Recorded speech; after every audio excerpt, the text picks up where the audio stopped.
আসসালামু আলাইকুম ভিউয়ার্স, আশা রাখি সবাই অনেক ভালো আছেন। আমিও মোটামুটি ভালো আছি। তো আমরা ছিলাম হোম সেকশনে। তো হোম সেকশনে মোটামুটি আমরা ফন্ট এবং প্যারাগ্রাফ সেকশনটি শেষ করেছি। আজকে আমরা শিখব হচ্ছে এডিটিং সেকশন। এডিটিং সেকশনটা ছোট, তারপরেও গুরুত্বপূর্ণ কিছু অপশন তো থেকেই যায়। তো যার জন্য আমরা এডিটিং সেকশনটাকে একটি ভিডিওতে নিয়ে এসেছি। তো আপনারা অবশ্যই ভিডিওটি মনোযোগ সহকারে দেখবেন এবং চ্যানেলটি যারা সাবস্ক্রাইব করেননি তারা অবশ্যই সাবস্ক্রাইব করে দিবেন, যাতে করে পরবর্তী কোনো ভিডিও আপনাদের মিস না হয়। তো চলুন আমরা ভিডিওটি শুরু করি। আমাদের সাথে থেকে ভিডিওটি উপভোগ করুন। ধন্যবাদ সবাইকে। তো আমরা চলে এসেছি কম্পিউটার স্ক্রিনে। আজকে দেখাবো আমরা মাইক্রোসফট ওয়ার্ড 2021-এর এডিটিং সেকশন। তো গত ক্লাসে আমরা প্যারাগ্রাফ সেকশনটি শেষ করেছিলাম। তো আমরা ফার্স্টে মাইক্রোসফট ওয়ার্ডে ঢোকার পরে আমরা চলে যাব হচ্ছে ব্ল্যাঙ্ক ডকুমেন্টে। যাওয়ার পর আমরা আজকে শিখব এডিটিং সেকশন। মাত্র 3টা জিনিস: ফাইন্ড, রিপ্লেস অ্যান্ড সিলেক্ট।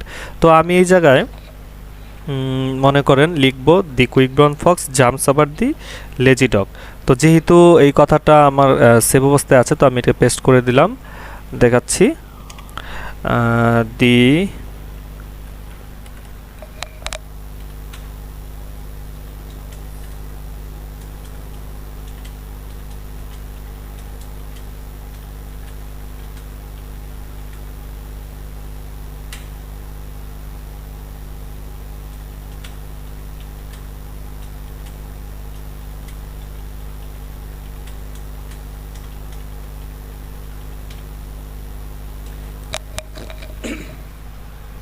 দুটো সেন্টেন্স লিখলাম। এখন আমরা যেটা করব সেটা হচ্ছে আমরা ফার্স্টে ফাইন্ডে চলে যাব। ফাইন্ড মানে হচ্ছে ডকুমেন্টের ভিতরে আপনি কিছু খুঁজতে চাচ্ছেন, যে আমার এই লেখাটা খুঁজতে চাচ্ছি। তো এটা খুঁজতে আমার এই একটি বা আপনি এখানে একটা ডকুমেন্টে লিখলেন, আপনি এরকম 10টি ডকুমেন্টে লিখলেন।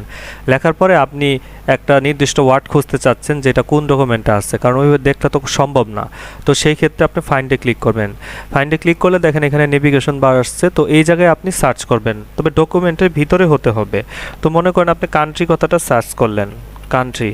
তাহলে কান্ট্রি কোথায় আছে? দেখেন এখানে লেখা আছে ওয়ান রেজাল্টস। এই দেখেন কান্ট্রি আমাকে হলুদ হাইলাইট করে দিয়েছে যে এটা আপনার এখানে এই ডকুমেন্টে আছে। এবং পেজে যাবেন, পেজে গেলে দেখতে পারবেন যে কান্ট্রি লেখাটা কোন কোন পেজে আছে। তো সেটা আপনারা এখান থেকে দেখতে পাবেন। যদি এখানে 2 নাম্বার পেজে থাকে তাহলে 2 আসবে, 3 নাম্বার পেজে থাকলে 3 আসবে।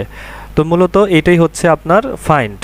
এখন আসি আমি রিপ্লেসে। রিপ্লেস কথাটার অর্থ হচ্ছে এক জায়গা থেকে একটা জিনিস পরিবর্তন করে দিতে হবে। তো মনে করেন আমি ফাইন্ড হোয়াট, আমি ফক্সের জায়গায় ক্যাট লিখব। তো আমি এখানে লিখব হচ্ছে ফক্স, FOX, ফক্স। তো যত জায়গায় ফক্স আছে অত জায়গায় ক্যাট লিখব আর কি। তো ক্যাট লিখবো। দেখেন যদি রিপ্লেস দেই তাহলে কিন্তু সে ফক্সের জায়গায় ক্যাট বসিয়ে দেবে, আর রিপ্লেস অল দিলে আমার ডকুমেন্টগুলোর ভিতরে যেই জায়গায় ফক্স আছে সবগুলোর জায়গায় আমার ক্যাট দিয়ে দিবে। তো আমি রিপ্লেসে চাপ দেবো। দেখেন আমার ফক্স কিন্তু সে দেখতে পেয়েছে। এখন রিপ্লেসে দিলে দেখেন ক্যাট হয়ে গেছে। এখন ওকে দেন, এই দেখেন কাজ কিন্তু শেষ। দেখেন ক্যাট হয়ে গেছে। তো আমি আবার রিপ্লেসে যাওয়ার পরে আমি ওইখানে ক্যাটের জায়গায় ফক্স লিখবো। তাহলে উপরে ফাইন্ড হোয়াটের জায়গায় লিখবো আমি ক্যাট, আর রিপ্লেসের জায়গায় লিখবো হচ্ছে ফক্স। দেওয়ার পরে আমি রিপ্লেস ক্লিক করব। দেখেন ক্যাট ফক্স, এই দেখেন ফক্স চলে আসছে। তো আশা করি বুঝতে পেরেছেন। তো এরকম যত দেখা গেছে যে অনেক সময় আমি 10টা ডকুমেন্ট লিখলাম, ওই যে জায়গাগুলোতে বাংলাদেশ লিখেছি সেই জায়গাগুলোতে বলল যে ইন্ডিয়া লিখতে। তো সেই ক্ষেত্রে সবগুলো বাংলাদেশ কেটে কিন্তু সবগুলো ইন্ডিয়া লেখাটা সো টাফ হয়ে যাবে। তো সেই জন্যই আপনার মূলত এই রিপ্লেস অপশনটা দেওয়া হয়েছে, যে আপনি ফাইন্ড হোয়াটের জায়গায় লিখবেন বাংলাদেশ আর রিপ্লেস উইথের জায়গায় লিখবেন ইন্ডিয়া। তো দেওয়ার পরে আপনি যদি রিপ্লেস অল দিয়ে দেন তাহলে মুহূর্তের ভিতরে সব জায়গায় আপনার ইন্ডিয়া চলে আসবে। তো আশা রাখি সবাই ভিডিওটি বুঝতে পেরেছেন। তো এই নিয়ে আমাদের শেষ হলো মোটামুটি এই হোম রিবনের যতগুলো কাজ আছে সবগুলো আমরা দেখতে পেয়েছি। তো ক্লিপবোর্ডে যেটা ছিল সেটা হচ্ছে কাট, কপি, পেস্ট। এগুলো আমরা জানি যে কাট হচ্ছে Ctrl+X এ, আর কপি হচ্ছে Ctrl+C তে, আর পেস্ট হচ্ছে Ctrl+V তে। এগুলো আপনারা মুখস্থ করবেন। তার জন্য আমার পূর্বের একটি ভিডিওতে শর্টকাটগুলো দেওয়া আছে। আর এখানে স্টাইল সেকশনে আপনি স্টাইল নিজেই সাজাতে পারবেন, যার জন্য এটা দেখানো হলো না। নিজেরা স্টাইল করবেন। তো আশা রাখি সবাই বুঝতে পেরেছেন।